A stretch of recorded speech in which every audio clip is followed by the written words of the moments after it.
GM everyone, welcome back to Weaving Web3. We are live here in Ethereum Denver 2026. I have a super exciting guest on for you today. I have Jerome, the president of Ethereum France and the founder of ETHCC and Cometh. So, what brings you to ETH Denver and what exciting things have you seen so far? Well, this place is exciting. It's my first time in Denver, so I've never been to Colorado before. Very excited to meet all the friends that I've made it on the way in my past 10 years or so in Ethereum. So here you go. We just crossed the CTO of Ledger. You find all the exciting people here. Lots of people here, lots of interesting conversation. I had a chat with Joseph Shalom, with Paul Brody this morning. So a lot of very constructive talks. And tomorrow at 12, I have a fireside chat with Tomasz, the former ED of the Ethereum Foundation, on a topic that I love a lot, quantum resistance of Ethereum. And yeah. Wow, amazing. So enjoying the time here. Yeah, absolutely. So what kind of themes have you really seen pop while you've been here at Ethereum Denver? Well, I haven't seen a lot of themes emerging yet. I haven't had time to attend to a talk yet. I arrived yesterday in the evening. I have a pretty packed agenda tomorrow, but I'm excited to talk to everybody I meet about the Ether issuance debate, which is a topic that I find pretty interesting, and I'm excited about all the future evolution of Ethereum. I think the Ethereum Foundation made it very clear that we have 3 tracks that we are going to try to improve over the next 12 to 18 months. Hardening the L1, scaling the L1, and also improving the UX. There's Tomasz coming up, so yeah. Amazing. So what's your biggest, pain point, and as well as the biggest passion that you really want to solve in the upcoming months of the whole agenda going on? I'd like people to be more aware of what it means to have too much Ether at stake. I think that many people are just looking at the influx of Ether going at stake. Right now we are above 30%, and with the entry queue of ETH at stake, we should be around 40 to 50% in the next 6 to 12 months. And so many times on the social media you see there's more ETH at stake. This is great for Ethereum. Ethereum is getting a better security and so on. So yes, definitely there's more Ether, so there's more value that are validating block, attesting block, and so on. It brings more economic security at the first glance. Yeah. But the thing is, having too much ETH at stake means also that we are exposing ourselves to many different attacks and having less capacity to respond to this attack because we don't have enough ETH that are not at stake that can come at stake. So there is a consensus among the researchers on this topic that we shouldn't have more than 25, maybe 27 or 30% max of ETH at stake, because we want ETH that are not at stake to be able to come at stake to defend the neutrality of the network.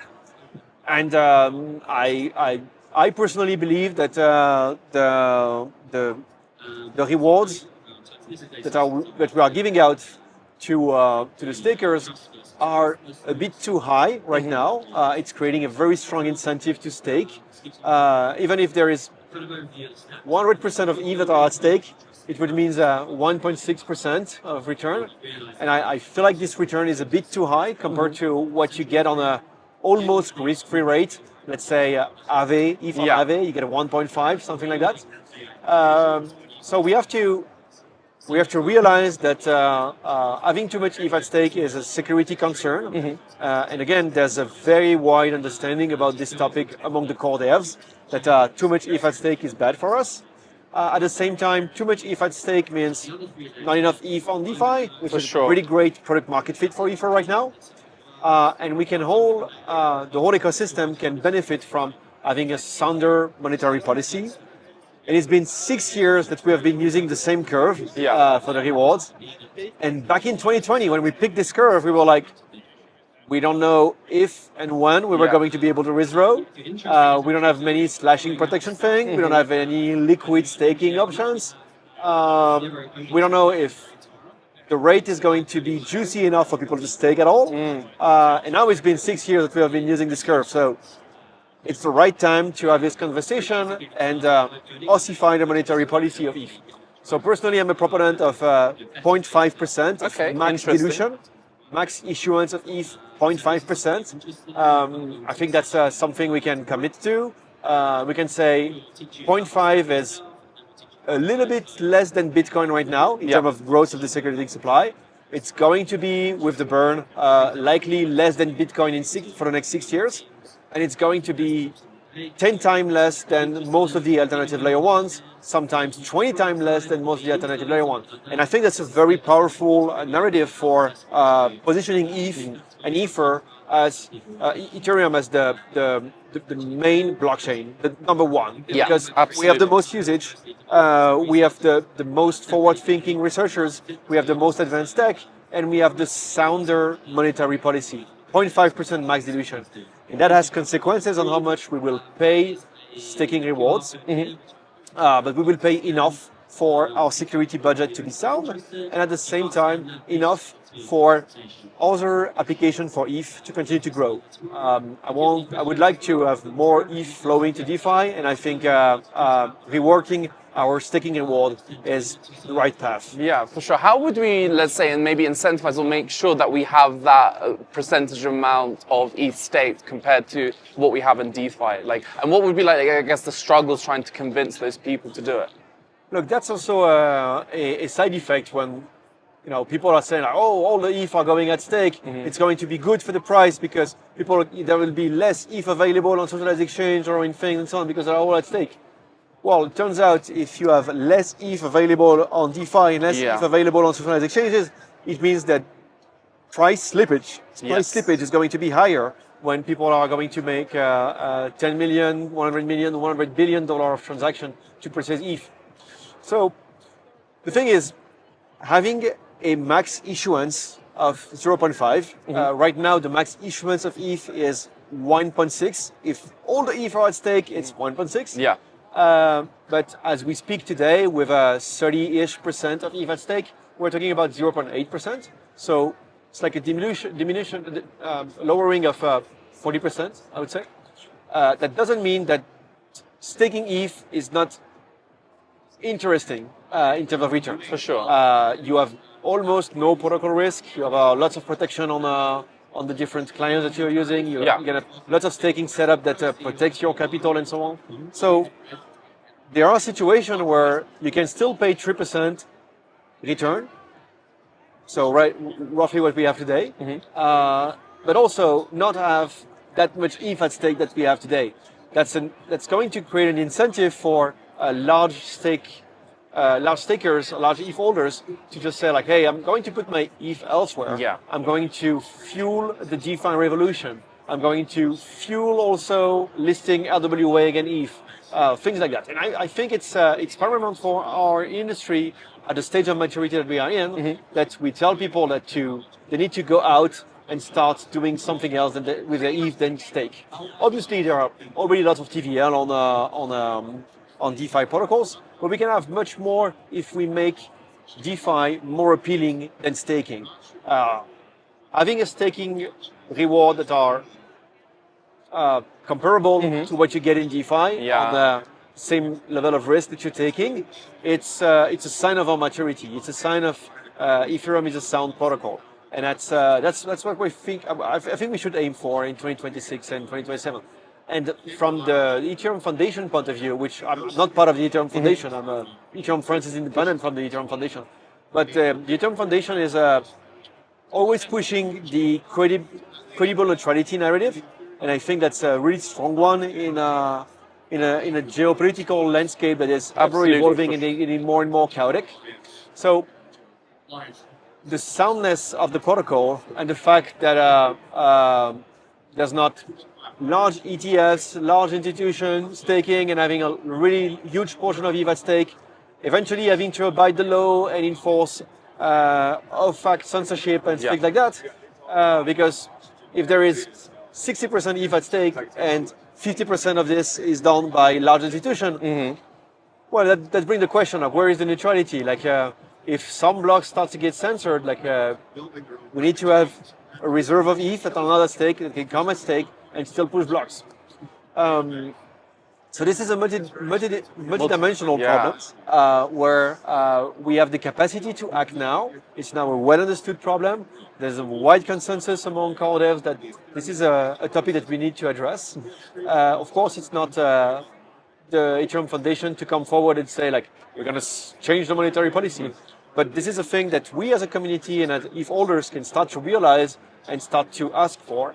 And yeah, I'm confident in 2026 we will start to have those potentially difficult discussions, but very fruitful discussions for ETH as an asset and Ethereum as a protocol. This is something I was really looking forward to when I come to ETHCC, is to seeing how we have changed since the tweet from Vitalik about the new era of Ethereum, right? And do you think, kind of moving forward from that, do you think we'll maybe see like some consolidations of like some of the L2s into, or like maybe one, or like what's your point of view on that? Yeah, well, closing the issuance topic, there will be an issuance roundtable at ETHCC, pushed forward by the Ethereum Foundation to just bring out different stakeholders and let them discuss. So I look forward to that, of course, and I hope it will bring changes. But the topic is on its way. Regarding the L1 and L2, well, let's look back at what Ethereum was thought to be becoming in 2019, 2020, 2021. We were thinking about having the beacon chain as the consensus chain for multiple charts. Yes. It turned out that from a feasibility standpoint, one of the biggest hurdle that we were trying to figure out was how to bring messaging across the shards. Of course, we were starting with one initial shard, the mainnet. And it was the path of least resistance was to make some shards, quote unquote shards, pop up on the first shard, which was the L2 popping up on the L1 and discussing with the L1. So the L2 discussing with the L1, but not necessarily directly discussing with the beacon chain as the coordinator for the communication between L2s, was kind of a clumsy thing. So we had a lot of need for scaling at 2021, 2022, 2023, and the L2s with the simple EVM, generalized EVM, brought an immediate answer to that. Even though the L2s weren't discussing with each other easily, and that's a thing that third-party protocols like layer zeros and oracles and so on started to bring on the table. Like, we need to make sure that those things are communicating. And in a way also something that centralized exchanges launching their own chain or accepting deposits and withdrawal on different chains. Like, you could deposit your funds from OP to Kraken and then withdraw them on Base or on mainnet and so on. It was oftentimes a really efficient way to bridge, right? But it wasn't the Ethereum way to bridge. Like, we would have loved to have a discussion. I could imagine. At some point, I was really bullish about what Safe wanted to build, like a safe network. Okay, yes. They announced that at DEF CON Thailand, Bangkok, and then they pushed it back to focus on security, and they are doing a talk about that at ETHCC. So maybe the topic is reviving. But like, we need ways to make the L2s communicate with each other. So right now the L2s are, for lots of them, general EVMs with value proposition of being linked to a specific industry, to a specific centralized exchanges, or to a specific group of people or things. They are not necessarily bringing something that's very innovative compared to what's happening in the L1. Apart from being a little bit less expensive. It turns out that the L1 is scaling massively now because we have the security and the capacity to do so. So let's scale the L1, and that's bringing healthy competition to the L2s to find their niche, find their way to specialize and to bring something different on the table. And it would be it would be very unfair to shape it as the L2 are all going to die, and the L2s are all going to die, and nobody's going to adapt, because all the L2 stacks are already taking this direction since their very beginning. I mean, just look at what Arbitrum is doing with Stylus. Yeah. Like I'm a very big fan of the Stylus virtual machine to be able to have different flavors of smart contract written in different languages, and having those contracts being available at the precompile level in the rollup. That's making it super easy to do specialized rollup for applications like privacy, gaming, trading, and such. We're going to see many different hyper-liquid copycats done this way, I believe. Or what Zircuit is doing, another ZK-based rollup. They're a great team. To specialize on different things and to bring something different to the table in terms of finality or on a specific property in terms of privacy or composabilities. So that's a great moment for those L2s to reveal what kind of cards they have in their sleeves. You know, like, oh yeah, this is what we are going for. And also to unify for the messaging system that we need between the L2s. And we are doing this transition right now at a moment where Ethereum is clearly in the lead on everything that counts. I cannot name one that doesn't count, and that's where Ethereum is in the lead anyway. And also at a moment where we are massively scaling the blobs. So one of the main sources of cost for the L2s, this is scaling massively. And I also think that 2027 and 2026, the end of 2026, we're going to see a massive shift on what I call the L2fication. Like alternative layer ones that are looking at their current supply of tokens, their security budget, being forced to mint to keep the validators interested, to keep their security budget afloat. They have to mint more and dilute their tokens. What about you stop minting? Yeah. You have a fixed cap. You rely on the DAO. You create your sequencer. You reward your token holders with the sequencer fee, and you become an L2. Bam. Yeah, I really like that idea. It's something I'd love to definitely see. Stelo did recently, and with a lot of success. Absolutely, yeah. I believe other chains are going to follow the same path because they picked the EVM or alternative VM running alongside the EVM, or alternative VM and then adding the EVM and realizing that this is the standard, this is the ecosystem that they should be the closest to. Sometimes they find their niche application, maybe on formal verification, maybe on this, maybe on that. And suddenly they realize that they will be much better off benefiting from the Ethereum security without diluting the token, paying a little tax to the L1 in the form of the blobs and commitment inside the L1. But apart from that, they can be much more sound on their token issuance by going this way.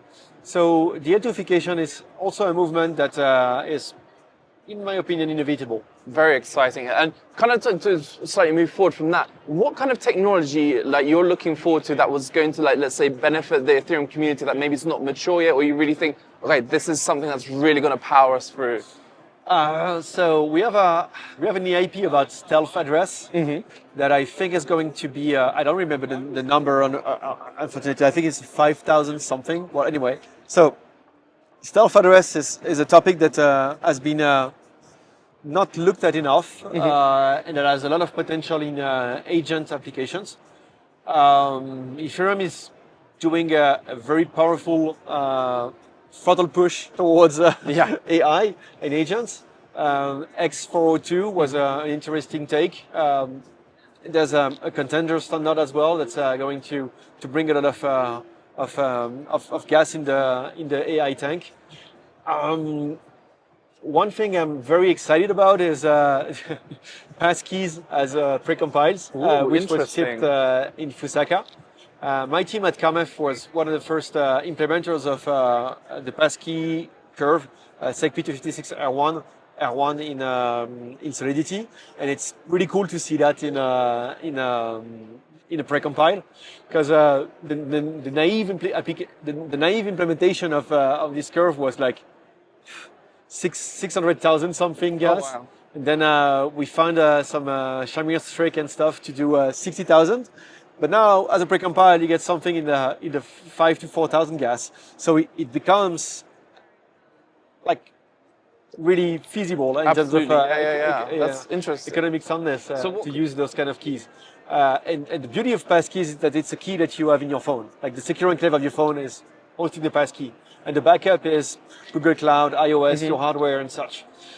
So that's a very, very powerful thing, and I really like this kind of signature scheme because they fit really well on top of smart accounts, and with 7702 and other EIPs that are coming up to facilitate the use of account abstraction, we can bring a next level UX to Ethereum. And also, killing two birds with one stone. I'm going to be discussing that on a panel tomorrow with Tomasz regarding quantum.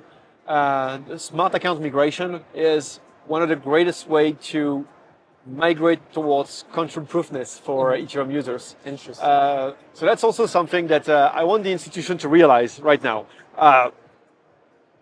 Moving from candlelight to electricity, like switch to blockchain infrastructure. Ethereum has not had any downtime in 10 years, never in its life. There's no blockchain that can say the same. There's no centralized database and centralized infrastructure that can say the same. So the new standard is 24/7 credible neutrality. And guess what? NIST and other similar bodies around the world are saying you need to be ready for quantum by 2030. Ethereum is giving you that as well. So it's the right time to start the shift, start the paradigm shift, move on Ethereum. Bam, that is, my brain is like full of all this amazing knowledge. And kind of like to, let's say, round off, you mentioned about Cometh, like what, would you be able to explain to people what that is and like your other parts that you do? My company Cometh has been in business for the last 5 years. We started out by doing R&D on a gaming application on the blockchain. So we run a few fully on-chain games. We had a lot of fun, and we decided to specialize on the onboarding problem. How do you onboard properly? So we had a wave in 2023 and 2024, 2025 of MPC onboarding. Yes. When you say like non-custodial, well, actually it's MPC, so the custodiality of this is a bit debatable, whatever.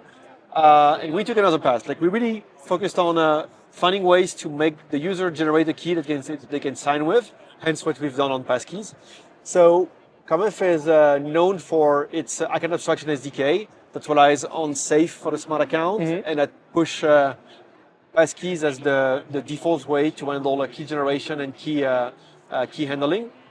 And we became a MiCA-regulated entity. So we are the 8th MiCA-regulated entity in France. Congratulations, big achievement for sure. They gave 8 licenses in 12 months, so it says something about how hard it is to get this kind of license in France. But the funny part is that we are also the only Web3 native custodian and the only one with our own technology. So my company is a custodian under MiCA and is also a DeFi provider under MiCA. So on MiCA you have 3 pillars. You have the fiat-to-crypto, so letting users deposit fiat and get crypto.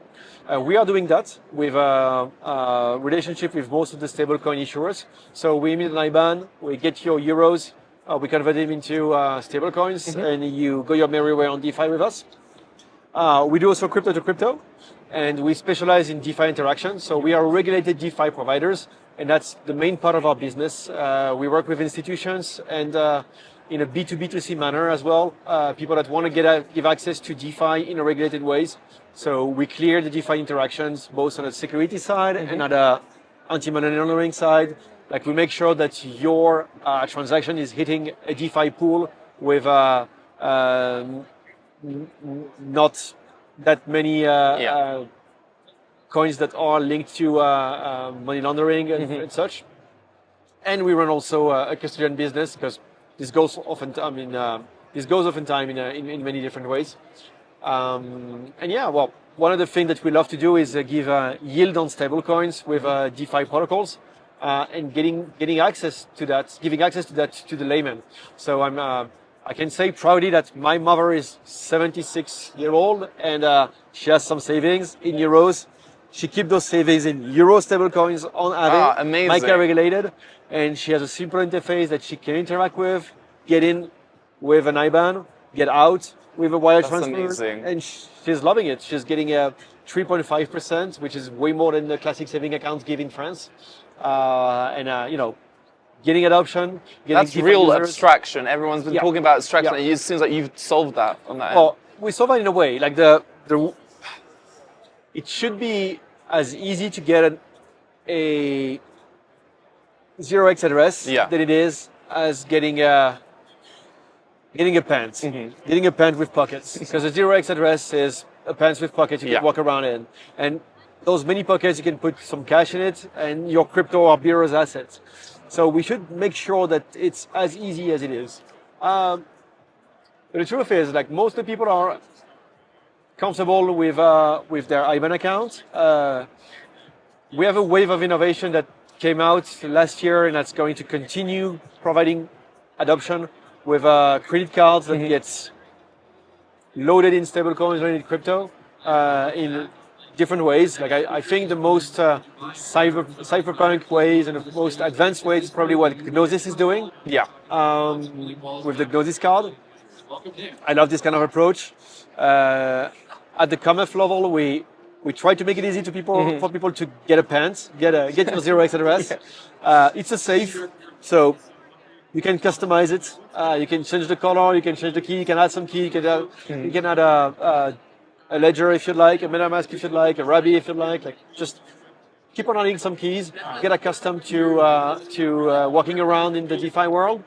And when you want to onboard, do know that there are companies that are regulated that will do a KYC with you, give you an IBAN account, and when you have a fiat currency, you can send those fiat to these bank account numbers. It will appear on your wallet. Wow, that's very cool. That's super interesting. That's the state of maturity that we are in. And looking back 10 years ago, when you were installing GEF, you were running the network on your very computer. No RPC endpoint, no nothing. It's living on your computer. That's crazy. How do you browse Ethereum?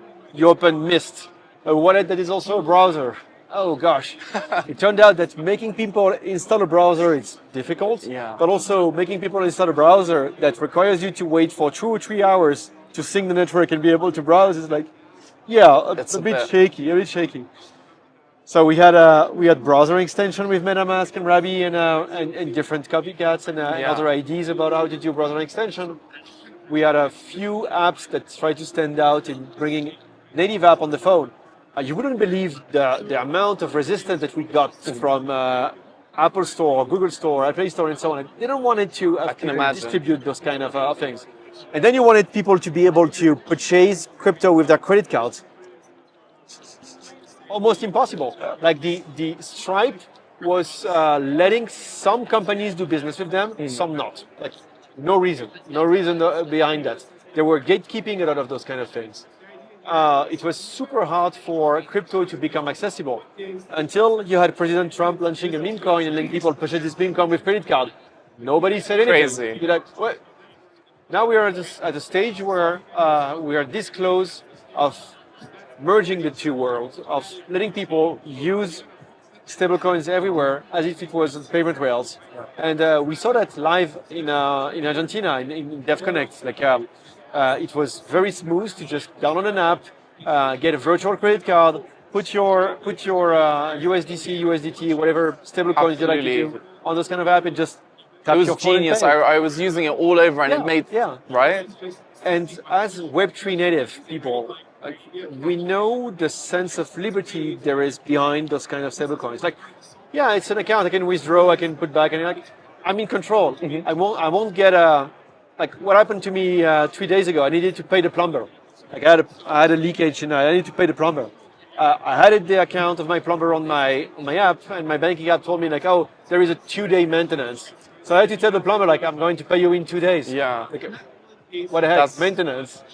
No downtime, 10 years. Ethereum is the solution. Ethereum is the evidence. Like it literally is. We're living in that history of.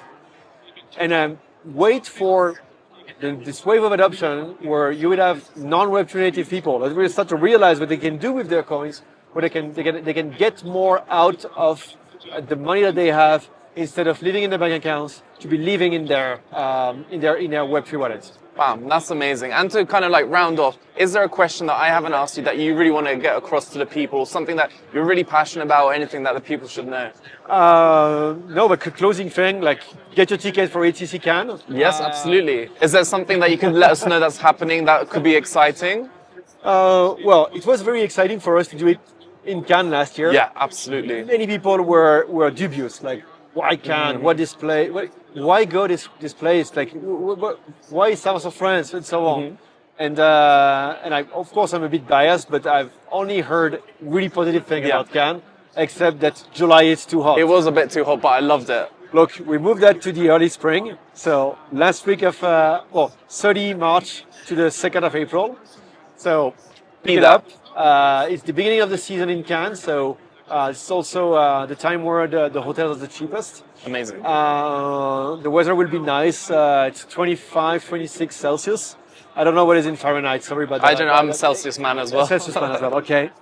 And this year we have had an amazing amount of interest from institutions. So we have a few banks that are going to be sponsored that we haven't announced yet. And we have also the first official side events called Agora by Kaiko, which will be done on the Tuesday of ETHCC, in front of ETHCC. And you will see the A team of TradFi that's coming up to this event, both from the US, Asia, and Europe. Amazing. All coming up in Cannes, showing also this stage of maturity that we are in. So I'm so excited to be able to continue to host ETHCC in the cypherpunk way with 400 and such speakers, talking about subjects that are as deep as new hashing algorithm that's going to revolutionize how we do ZK proofs. Wow.